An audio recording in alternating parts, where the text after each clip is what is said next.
Lambat Misi Bakara yang bakal menemui penonton di pawagam tahun hadapan akan menjadi antara filem paling mahal diterbitkan di Malaysia.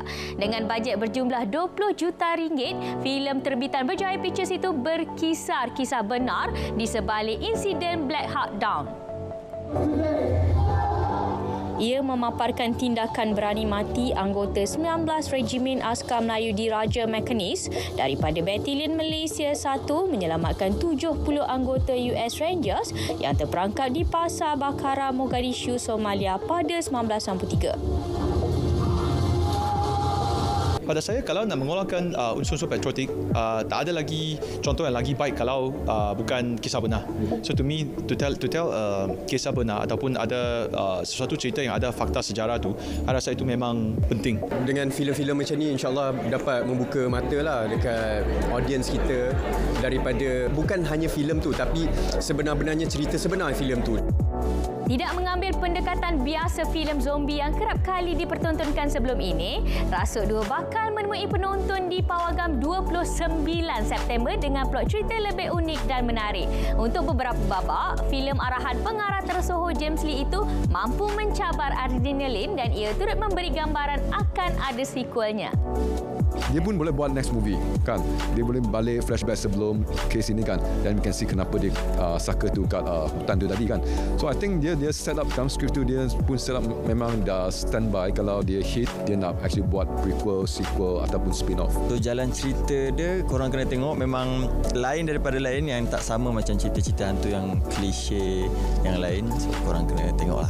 Cerita Rasuk ni dia bukan cerita rasuk yang kena histeria. Jadi cerita ni dia, kalau kita tengok cerita hantu kat Malaysia ni, tak ada cerita yang macam ni, yang serius.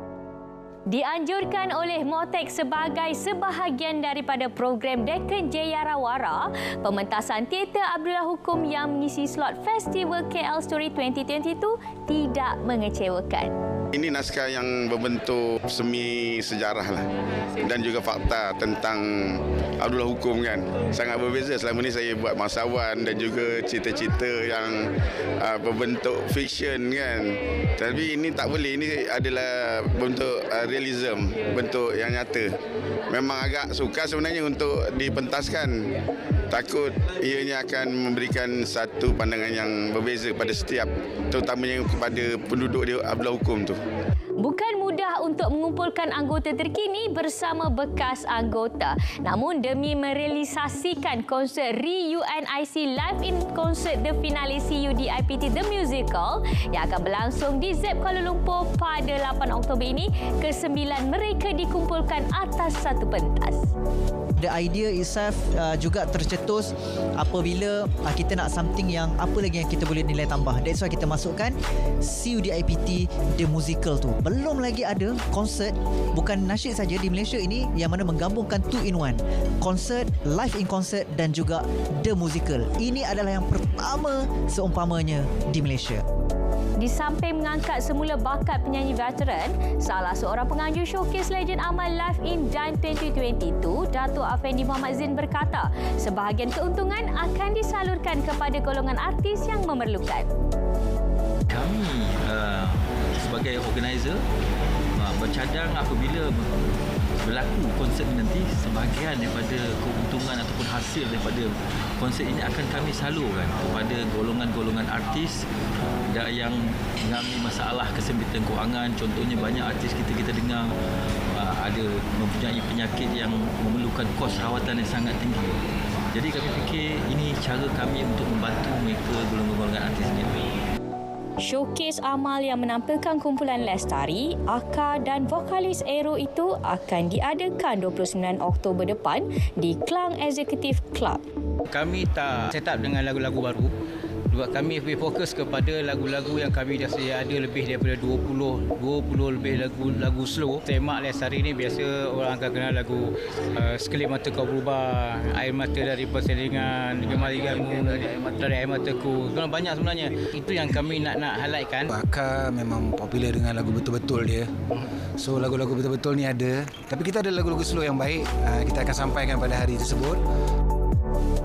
Susulan kemenangan lagu Thank You Allah nyanyian Datin Aliyah pada Anugerah Industri Muzik ke-23 baru-baru ini, ada yang mempertikaikan keputusan tersebut. Ini reaksi Datin Aliyah. Untuk pengetahuan semua, untuk lagu Thank You Allah tu sesuatu yang sangat menakjubkan pada saya. Pertama sekali, saya receive DM daripada luar negara setiap hari. Daripada Turki, daripada India, daripada Indonesia, Singapore, Brunei. Not only in Asian country, tapi daripada luar. So, because of the title is Thank You Allah, bahasa dunia. So, itu dah satu kemenangan pada, bukan saya asbab je sebenarnya. So, apa pun yang orang mempertikaikan tentang Thank You Allah, message yang saya nak sampaikan ni always bersyukur. Kemunculan pelbagai jenama baharu dalam industri fashion tempatan kini menunjukkan industri tersebut semakin mendapat permintaan yang tinggi. Namun dalam fasa peralihan endemik, ia turut melalui beberapa perubahan ketara dalam permintaan dan penawaran pelanggan. Banyak lambakan ready-to-wear yang muncul and orang cuba kurangkan kos, dan secara tidak langsung kita tidak mempunyai banyak mereka fashion yang betul-betul berbakat dalam menghasilkan busana kerana restriction dari segi kos. Tapi bagi kami, kalau kita tetap fokus kepada ready-to-wear ini, secara tidak langsung kita akan hilang identiti sebagai seorang pereka fashion, di mana sebagai pereka kita adalah pereka dan bukannya tukang jahit atau tukang potong atau apa. Jadi sebagai pereka kita perlu ada ilmu, dan ilmu yang dicurahkan perlulah berlandaskan fashion yang sebenar.